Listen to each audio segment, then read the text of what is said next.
Yes, good afternoon. Sava here from Football Heritage TV. Hope that everybody is enjoying the international break as much as possible, or are you like me and you're massively missing club football?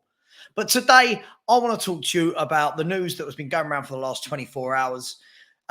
It all started on Thursday, where we were told that Everton are going to be deducted points. Everyone was asking how many. Lots of people were predicting 3, 4, 5, maybe at a push.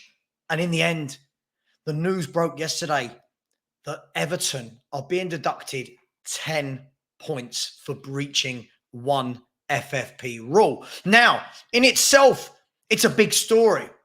But as with anything in football, as with conversations of conspiracies, as with conversations about what's fair, what's right, what's proper, people sort of lost Everton in the conversation. And it all turned to, but what about Man City? It all turned to, what about them lot? What about them lot there at the Etihad? What about Man City? Because surely didn't they break 115 rules? So what do we know? Because what we're very good at as football fans, we're very good with our feelings, with our emotions, with anything that's emotive immediately. And it's, oh my God, this has happened to them, so surely this has to happen to them. But is it that simple? Is it good that FFP are now actually starting to flex their muscles a bit and say, well, hang on, no, we introduced these rules for a reason, and here are the penalties for you breaching those rules? Is it as simple to say, well, hang on, they've breached a rule, 10 points. They've breached 115 rules, allegedly broken 115 rules. So then they should get 10 points. Should it be more? Should it be weighted? Well, listen, you've broken one rule and got 10 points. They've broken over 100 rules. How many points should they get? At what point do you stop? At what point is too many points deducted too much? Let's have a look at it. If we start with Everton. Now, all of the statements that Everton have put out have been about how they're shocked at the number of points deduction. That they're shocked by it. Not that they are innocent. They've not said that they refute the claims.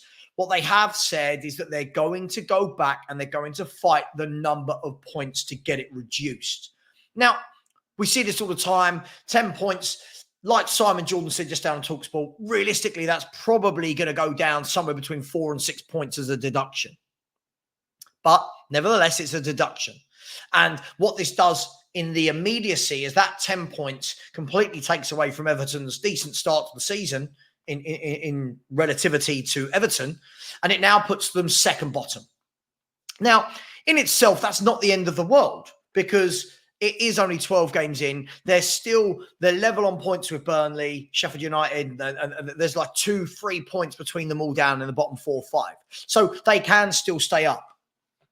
Obviously, it's going to be more difficult, but does that make it a deterrent? If Everton stay up, is it a deterrent from teams to do that and say, okay, well, we can take the hit on 10 points? If they get relegated, it's a deterrent, right? If they now get relegated because they have finished with 10 points minus, which would have kept them safe, then surely it is a deterrent. But I want to ask you guys, is 10 points a deterrent? What if it's changed to 4, 5, 6 points? Is that a deterrent? Is Man City, if Man City, we should say, not is, if Man City are deducted 10 points, let's just say for the moment, is that a huge deterrent for Man City? Man City could be deducted 10 points. They could still win the title. They might not, but they could still win the title. So at what point do you say, this is the deterrent? This is a big enough sanction for you breaking rules. Now, what we've got to remember with all of this, and I know a lot of people, we just get passionate about this. Man City at the moment are fighting their charges. So the charges they had was 115 alleged breaches, whereas Everton have been found guilty. They're guilty of it. They've not complained about that. They are guilty of it. Man City are fighting the charges. And that is where I think a lot of people are getting frustrated, Everton, because they're not Man City, because they're not winning titles, because they're not owned by states and countries. Yeah, that it was easy. It was easy to go, 10 points, bish, bash, bosh, done. I think the difficulty is, and listening to a really good a really good podcast last night about this, is nothing's ever as simple as it seems. So Man City and their lawyers are fighting the 115 charges. So what Man City are saying is, hang on, no, this isn't what you think it is. You've jumped the gun a bit and we're going to prove why. Now, if that's the case, I completely understand. If they believe they're innocent, I completely understand that they're going to fight it and it needs to be proven that they are guilty. Everton's is slightly different because they're not fighting that they're guilty. They're fighting the number of points that they're being deducted. So lots of people now saying, oh, so when are Man City going to be strung out to dry? When are Man City going to get their comeuppance? Who knows? But what's the correct punishment if Man City are found guilty? Demotion from the league? Is that possible? Is that too much? 10 points, as we said earlier, they could still win the league with a 10-point deduction.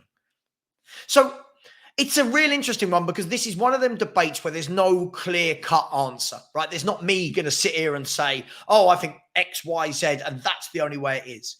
At the end of the day, we've had this through the test of time, not just in football, in any walk of life. What is a deterrent? Is the death penalty a deterrent? Will people still keep committing those crimes in those states where the death penalty is about? So clearly it's not. But we're not going to get into that route.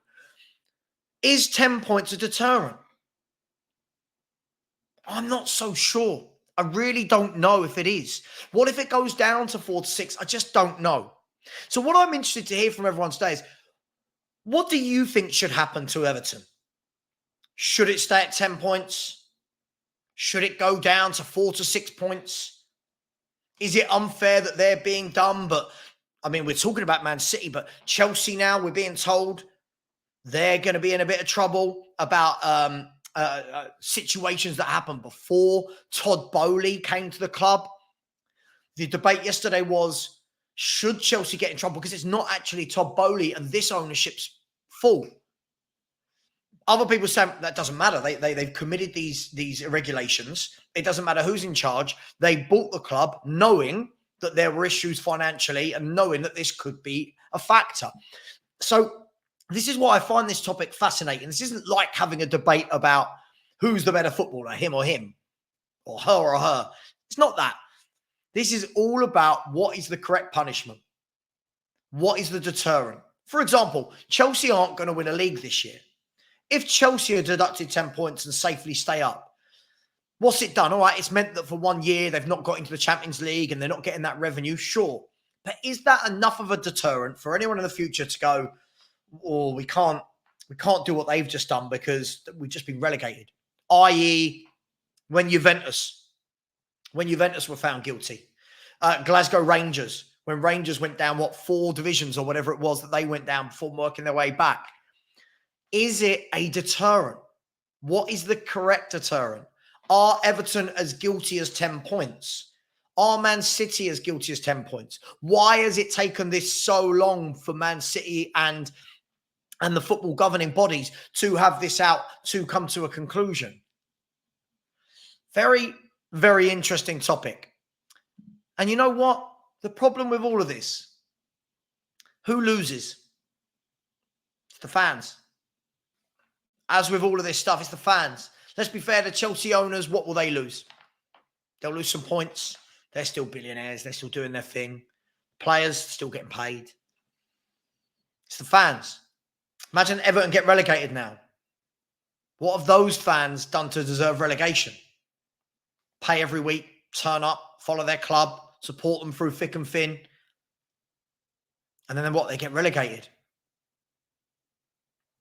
What have the Man City fans done? Doesn't matter whether you like a group of fans or not. What have they done? Nothing. Again, turn up, pay watch their club. Is it one rule for everyone? Or one rule for them and another rule for them?